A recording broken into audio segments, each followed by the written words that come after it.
Hi guys and girls, I'm Obsidian Ant and welcome to Exploring Elite Dangerous episode 32. All journeys come to an end, it said, and this one's end came a little bit too abruptly. Many of you will have probably seen my live stream by now, and for those of you that didn't get to see it, you will have probably heard what happened. I was still in the same planetary nebula as I was at the end of episode 31, and I wanted to show the people watching the live stream the beauty of this area, but all really didn't go as I intended.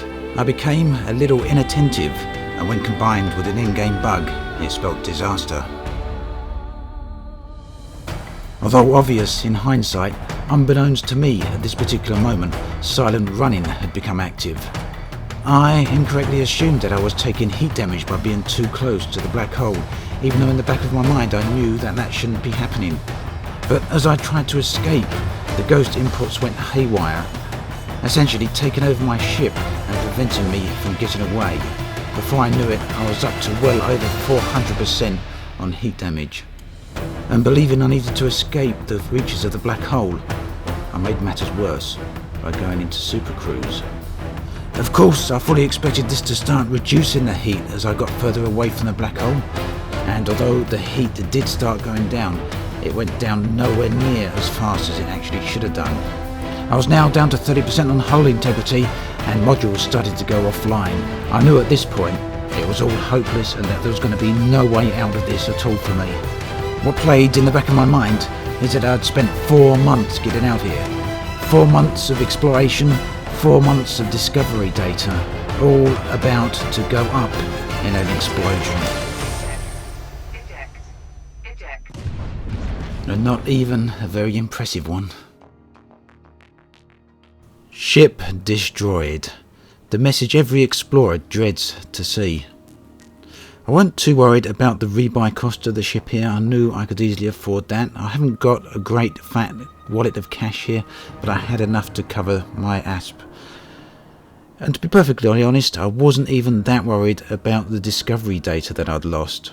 Although I had no written record, and the loss of that data meant that I would never again find the many Earth-likes I'd found, or the black holes, or indeed the ammonia worlds and all the other wonderful places I'd seen. I still had one thing many explorers don't have, and that was a recorded record of much of that journey. 31 episodes of this series, many of them for this particular journey. So at the very least, there was that. What really bothered me was the amount of time it had taken me to get there. Now, I know some people get to Sagittarius A in the matter of days. It can be done in under a week, but that really isn't my style. That isn't my way of flying. I like to take my time about it, and I'd spent a long time flying out there, a slow old journey, and there was no way I was going to sit down at the computer and spend the time and the hours needed to get to Sagittarius A inside a few days. In fact, with kids, with running my own business, as well as regularly putting up YouTube videos, there was literally no way I'd even have the time to do that, even if I wanted to do it. At any rate, here I was at Jameson Memorial, and I decided that the best thing to do was simply refit my ship and get straight back out there again. Now, I knew there was some improvements I could make to the ship, such as swapping out the power distributor for a lower class. This would help the ship run cooler, meaning that I could get closer to heat sources and be able to worry a little less about taking on significant heat damage. I knew I could also swap out the shield. The shield was a class 6 shield, and there was no way I really needed that. I could go for a class 3 shield, and this would increase my jump range a little bit. That in turn would free up the class 6 slot, meaning I could fit a larger fuel scoop. This would help me refuel a little bit faster around the stars. It was around about this time though that the topic of putting in a ticket to Frontier Support came up. After all, my ship had exploded due to a bug. This bug is related to my setup. I have a HOTUS Cytec X55, and that works perfectly fine in Elite and all other games, but there's one problem that it has in Elite, and that's when a mic is connected. And now I had the mic connected because I was doing a live stream as well as broadcasting with Open Broadcaster software, And I've had the problem before where this somehow causes ghost inputs with the game. It doesn't seem to affect any other game, it's purely Elite, so I would say it must be related to this game, and it's a problem that was introduced with patch 1.2. So for this reason I thought I should indeed submit a support ticket to Frontier. Many of the people watching the live stream agreed with that, and I therefore ended this particular part of the live stream and went on to play with another account. But the thing is, what did Frontier have to say about the matter? Well, I've got to admit, Frontier support is absolutely excellent. Within less than 24 hours they'd responded to me and placed my ship back within the location it was destroyed at. Although I'll never get back the discovery data, they did credit my account with the value of that data. So the first thing to do here was to go back around and rescan the planets I'd scanned previously. I had lost all discovery data as I said, but at least I could get this particular nebula back. Now it was discovered by someone else previously to me, but nonetheless it's nice to discover. One request I did get after episode 31 was for me to drop off inside the asteroid rings.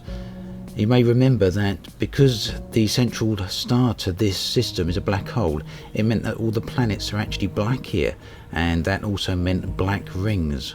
I didn't drop off into them in the previous episode because it's something I wanted to leave for the beginning of this episode, and fortunately now I can still do that.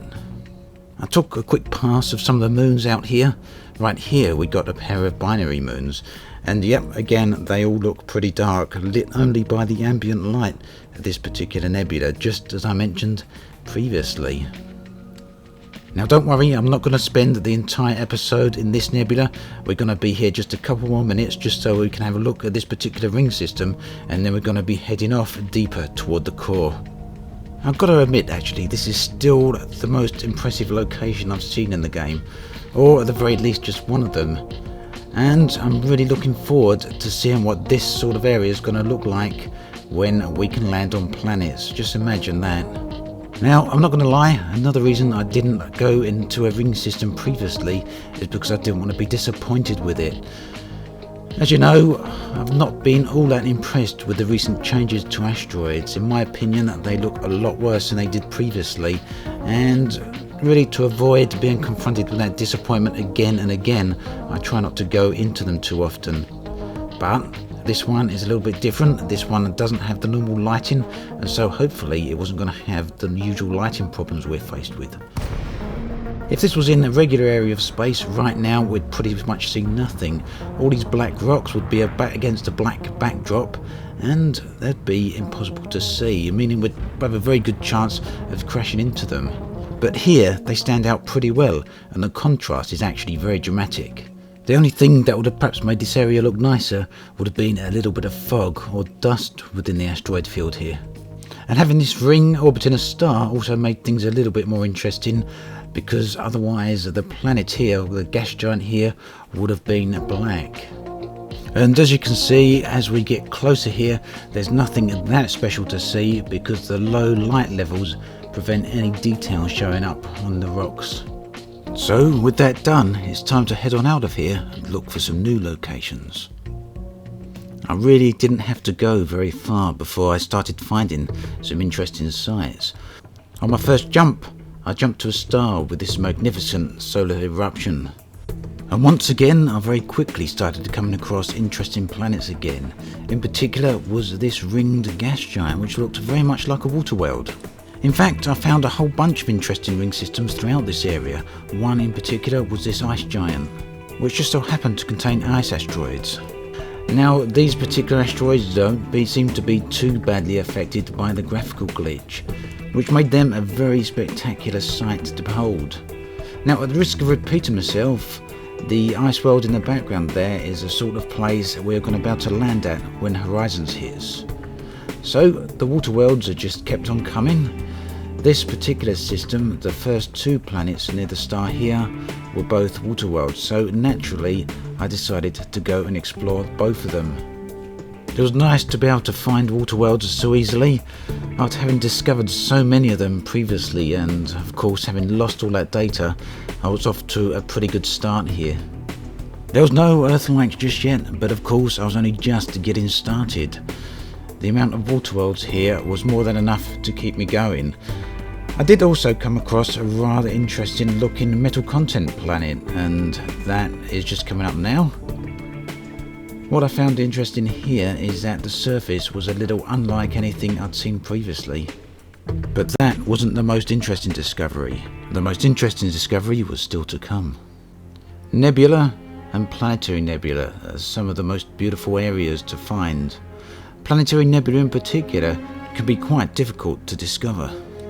The colours of this one were a completely fresh take for me. A very dark nebula, the colours heightened by the graphics mod I had installed. Nonetheless, the number of stars here and the colours made it a gorgeous area. The central star here was a neutron star. I got away from it fairly quickly, did a blast of the Discovery scanner, and found out very quickly that there were a number of other planets here. Unexpectedly, the colours of this area gave the planets a feel of ghostly mystery.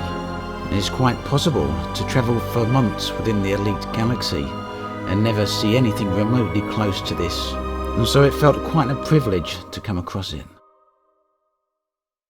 Planetary nebula then can be very hard to find. They are very small to see on the galaxy map, and as you get closer to the core and the number of stars increases, they get even more difficult to see, although the number of them can increase. It's very hard not to be impressed by the visual variety that can be found out here, especially when you find areas that have ring systems with such a striking contrast. Although the ring system here isn't actually green, it's almost possible to be tricked into the belief that it actually is that colour. I'm just over 4,000 light years now from the galactic core, and this particular area of space I've come into is densely packed with black holes, and these are the things I'm going to be taking a look at very shortly. Of course, I'm going to take extra care with them, especially after the rather expensive and critical failure from earlier. In fact, right here there seems to be a whole host of unusual phenomena. Now, getting inside the ring system proved to be a complete surprise in and of itself. This isn't quite what I expected the area to look like, with all the greens reflecting off the rocks and the rather lovely layer of fog here. We can see the light from the star shining rather brilliantly in the distance there, but we can't see the star itself because, as I said, it's a neutron star and is a little bit too small to see from this distance. I don't think it's too much of a stretch for me to admit that this was one of the most pleasant and most enjoyable ring systems I've flown around in a long time. I've said many times in the past that ring systems are actually one of my favourite areas in the game, and hopefully when Frontier eventually get around to fixing them, I'll be flying around them a lot more in the future. As I left this ring system, I was treated to another spectacular sight. This case, sunrise over the rings and the gas giant itself. You don't get to see the star coming up because it's a little bit small, but you do get to see the wonderful light it casts across the system. So all in all, although things started on a rather sour note, they turned quite positive by the end. I've got a lot of Discovery data to catch back up on again. I know I'll never get those 4 months back again, but, well, I've already made a good start. Next up is a whole region of black holes, and I'll hope you'll join me in the discovery of them. As always, thanks for watching, and I'll catch you guys and girls next time.